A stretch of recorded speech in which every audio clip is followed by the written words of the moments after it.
Tayo ay may istorya ng friendship. Pero hindi ko alam kung narinig niyo na ba ang ganitong istorya. Hindi pa kami magkakilala ng lubusan, but Christine makes sure to express her feelings.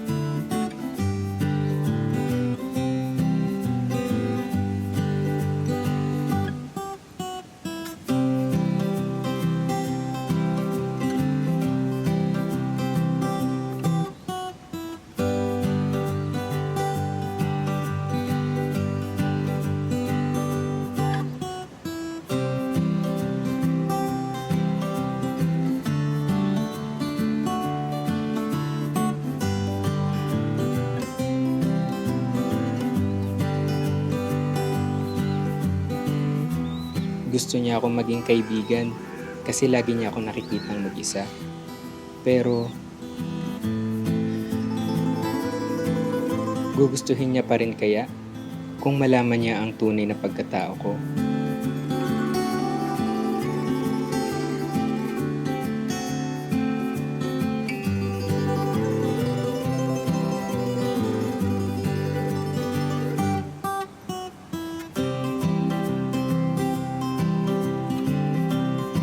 Ano ba naman to?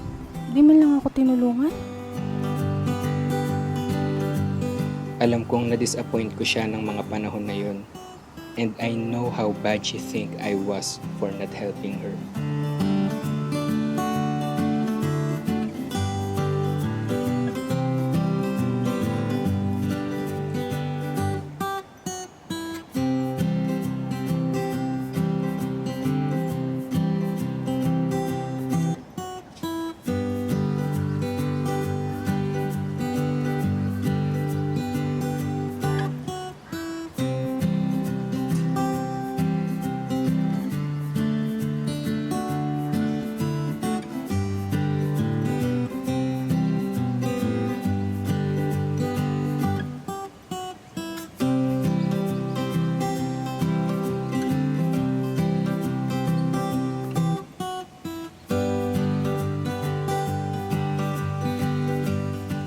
Sabi nga nila, don't judge the book by its cover.